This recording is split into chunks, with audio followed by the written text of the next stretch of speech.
Hello, YouTube. Welcome into another part 0 for our One More Marathon. It's our Deity Marathon that you can check out on this very channel. Today we're talking about French Eleanor. She is a crowd favorite. She has a very unique play style and fits together a lot more cohesively than English Eleanor, at least in my opinion.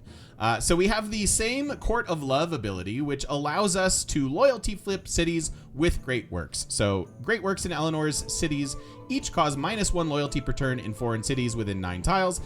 A city that leaves another civ due to loss of loyalty and is currently receiving the most loyalty per turn from Eleanor's civs skips the free city step and joins the civilization.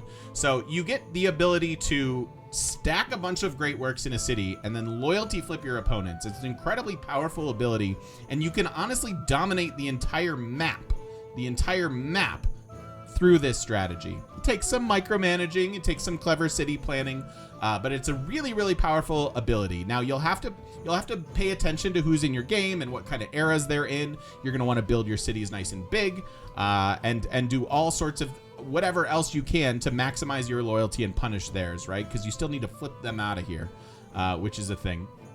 But then in addition to that, we have the rest of France's kit, which plays well into culture, which is kind of where Court of Love wants to start anyways. Certainly there are other ways of getting great people in this day and age of Civ. You can do heroes, heroic relics count as Great Works. You can do void relics count as Great Works, etc., etc. But largely speaking, you want to get like writers and art and music and all sorts of stuff like that. So the rest of our kit wants to play into culture. Let's talk about the rest of the kit. Grand Tour gives us 20% production towards medieval, Renaissance, and industrial era wonders. Tourism from wonders of any era is plus 100%. Wonders don't give you that much tourism on the whole. Like mostly you're going to get your tourism from late game stuff and or Great Works. But it's still a nice thing to have, and hey, the extra 20% isn't too shabby. You can pair that with Magnus, you can pair that with wonder cards, you can pair that with just chopping. And it can give you some efficient wonders there, which is nice. We have the Guard Imperial, which is a unit that I'm a pretty big fan of. It is an industrial era melee unit that replaces the line infantry, 10 combat strength when fighting on your capital's continent, and gives you great general points for killing units. Very solid for defense, generally speaking. You don't love being on one continent the whole time, so there is a caveat there, but 10 extra combat strength is quite a bit, not to mention the great general points. And then of course we have the Chateau, which we've talked about a whole bunch. 2 culture, 1 gold, 1 appeal.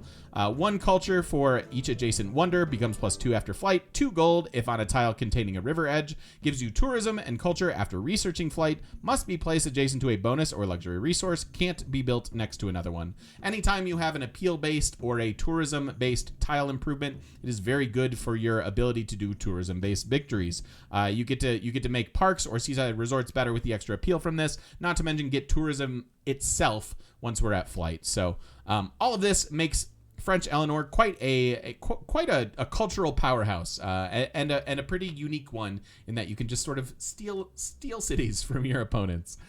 Super fun civ to play. Give her a shot, and let me know what you think. Thank you for watching.